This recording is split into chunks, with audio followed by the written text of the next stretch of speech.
Hello everyone and welcome to an incredible game from the Clash of Generations match that was played between Kaan Erdogmus and Peter Svidler, and I know this is the quote from the previous video, but I simply had to leave it for this game because I'm not gonna say unlike anything we've ever seen, but it's unlike anything we've seen in a very long time, especially for a classical game. Now the way things started, first Kaan won game 1, then game 2 ended in a draw, then Svidler retaliated in game 3, and this is now game 4. This is the one that we're covering. The match is already over, like I said, but this game is just out of this world. For those of you who are maybe just joining in like the chess world, Peter Svidler is a chess legend. He's a 8-time Russian champion, and I don't think even that really gives you the full picture of how strong he is. He has for example, an equal score against Magnus Carlsen in classical chess. He has 2 wins against Magnus. Magnus has 2 wins against him. He has an equal score against former world champion Anatoly Karpov. He has a negative score against Garry Kasparov, but he has beaten him in classical chess. One player he doesn't have that great of a score against is former world champion Viswanathan Anand. He has only 8 losses to Anand and 28 draws, but 0 victories. But okay, I mean, you can't win them all. So, like I said, I think that's saying even more than him being the 8-time Russian champion. But okay, he's facing off against the youngest grandmaster in the world. Turkish grandmaster Kaan Erdogmus, and he's the youngest everything. When you say chess prodigy, this is what you mean. He became an international master, I think, at 11, and then he became the youngest player ever to reach 2600. He became a grandmaster at 12, and he's now at 14 years of age. He's now the youngest grandmaster in the world, or maybe not. Maybe as I'm recording this video, someone else became the youngest grandmaster in the world. All in all, this is what we should have when we have the Clash of Generations. So it's an incredibly exciting matchup, and already, as Kaan has won game 1, he has shown that he is here to play a real match. Now let's check it out and let's see what is so impressive that I had to leave this quote from the previous game. Let's check it out. Kaan with white opens with pawn to d4. We have knight to f6, pawn to c4, g6, and knight to c3. And believe it or not, yes, we do have pawn to d5. The Gruenfeld defense is on the board. It is, I imagine, it's Svidler's favorite opening, or one that he's most knowledgeable at, as everyone knows how good Peter Svidler is at the Gruenfeld defense. So it's very interesting what Kaan prepared for him. Now here you have a couple of very, very popular replies, like c captures on d5 is the most played variation.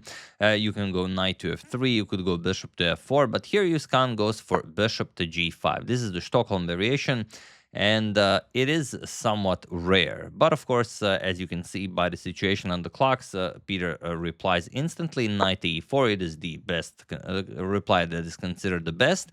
And again, here there are some very popular replies, like bishop to h4 and bishop to f4 are the most popular.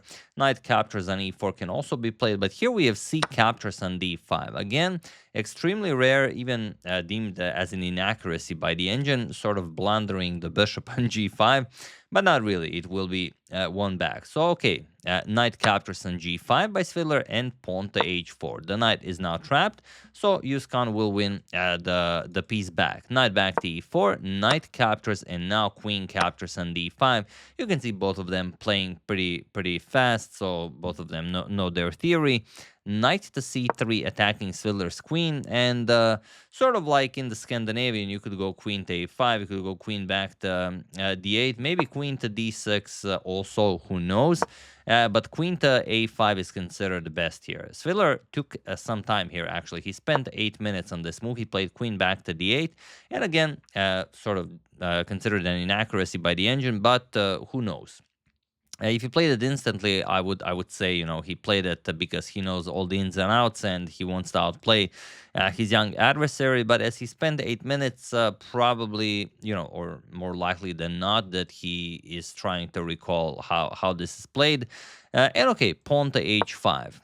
Also spent after some 10 minutes of think. bishop to g7, and now knight to f3. And here, there is a game that was played in 2001 in Mikhail Tal Memorial Tournament in Lindoris Abbey between Matthias Blubam and Velimir Ivic, where Ivic won a very nice game, continued with castle's king side. But here we have pawn to c5 by Svidler, and it is now as of move 10 that we have a completely new game, and this is where the story of this game begins. So we have pawn to d5. Okay, grabbing more space, nothing out of the ordinary here. Peter replies pawn to e6. He challenges the d5 pawn and queen to a4 with check. Okay, look at the situation on the clock. Already very interesting. Kaan below 1 hour, Svidler 1 hour 6 minutes. And now bishop to d7 drops down to 54 minutes. So he is burning some time here. What could he have been considering instead of bishop to d7? Maybe a queen d7. So probably deciding whether a queen trade is favorable for him or not. So who knows what he was thinking here. But okay, bishop to d7, again, strongest by the engine. So he replies the best move. Queen to f4. And now we have castle's king side, and it seems like okay, there's nothing wrong for black here. I mean, okay, the h pawn is somewhat scary, but nothing spectacular. Kaan castle's queen side. He lines up the rook nicely with the queen here, and the question is, what can Peter play here? Now, I thought about bishop captures on c3. Can you just do this? Captures, and queen a5. Isn't this just terrible for white? So what's the idea here? Well, the idea here is that after queen to f6, you're defending the c3 pawn, and you're just threatening h6 to checkmate on g7. And the only way to deal with this is to play e5, so now you actually are threatening queen captures on c3, and after rook to d3 defending, you will go queen back to d8 and force a queen trade. But a queen trade is really, really favorable for white. You also win the pawn on e5, and black's position is just terrible here. So after castle's queen side, e captures on d5 by Peter, and now knight captures on d5. We have knight to c6, nicely developing. Pawn to e3. Again, spending a lot of time here, already down to 28 minutes. What is the threat here? Well, the threat here is bishop to c4. In maybe even instantly, but definitely in a lot of the lines. To give you an example, let's say you go queen a5, which is pretty a standard move. You want to capture on a2, you want to checkmate the white king. The idea is that after h captures, you can't really go h captures on g6 because there's just knight to f6 with check, and that's it. You cannot go to the h file. You have to capture, and after queen captures, you're gonna get checkmated on h8.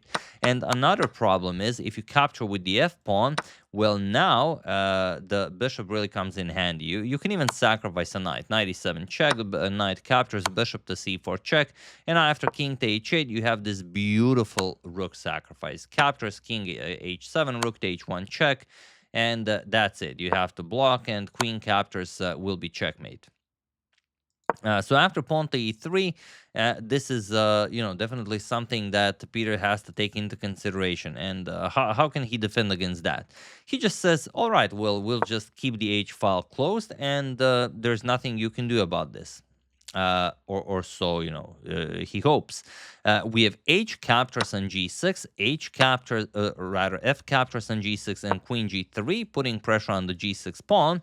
And now bishop to e8 maybe is possible to hold this position. But after bishop to f5, Svidler's position is lost, and there's a series of beautiful moves that are required to prove this position for white.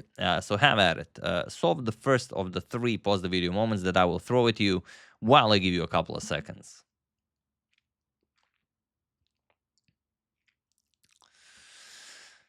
There are good moves for white here, but the absolute best one that crushes black completely is bishop to c4. It is what Kaan played, and no doubt the one that you found. And now the problem is there just aren't any good moves. You are threatening some very nasty discoveries here, throwing a double check at the black king.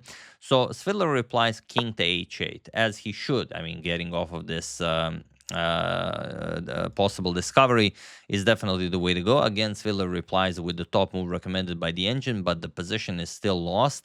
However, you again have to play the absolute best move. Have at it. Again, while I give you a couple of seconds.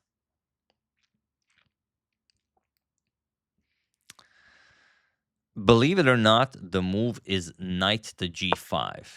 And although it doesn't seem like the move does all that much, it's very hard for black to make a move. And you have more pieces in front of the black king, which is always useful. Of course, you cannot capture, the h-pawn is pinned. You cannot capture because of queen captures, and again, the h-pawn is pinned. So what can you do here? Interestingly, nothing. Let's say you just play h5. And it's not even one of the engine's recommendations. It's just, what I thought, could be possible here.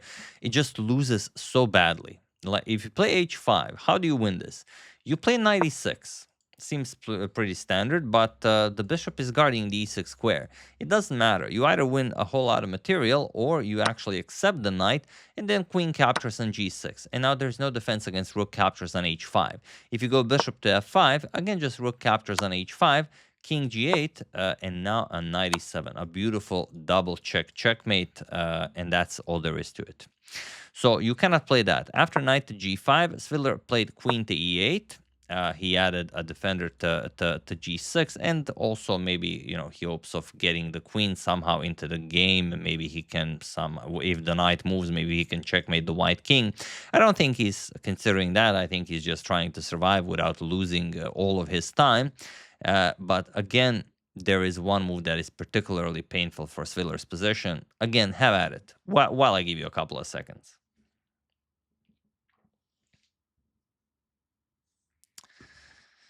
Yes, the move is rook captures on h6. It seems like this game really is not going Svidler's way, as whatever he tries, however well he defends, he's just getting decimated.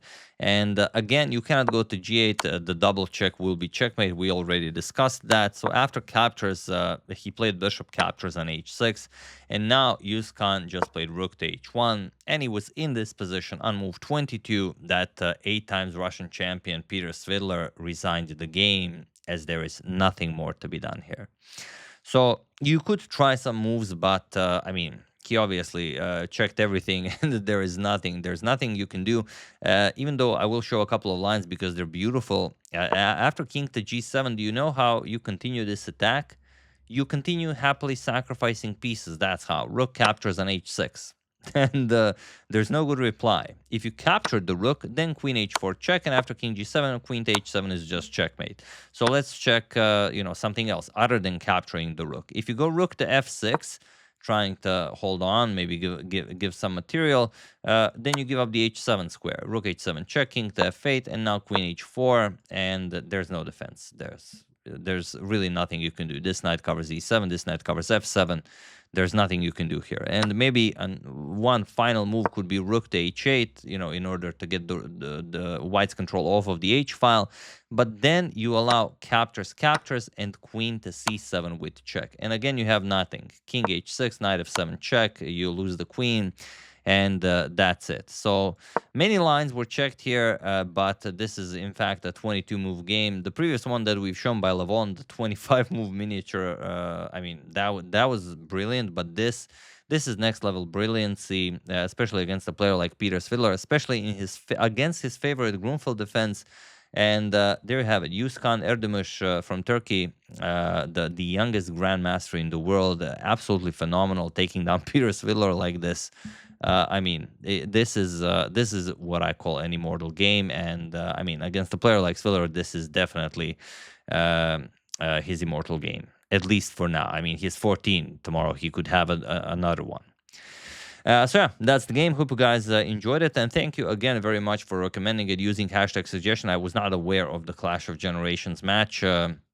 So thank you for that. Really a remarkable game. I would like to thank Ricardo Cardona Lopez, James White, Robert Pandek, Christian Medical and Professional Services, and Peter Albert for a contribution to my channel. Thank you a lot. I really appreciate it. As usual, you can check 2 of my previous videos here. Thank you for watching, and I will see you soon, continuing to check up on your wonderful suggestions, such as this one, and whatever else happens in the chess world. Thank you all. I will see you soon, and have an excellent rest of your day.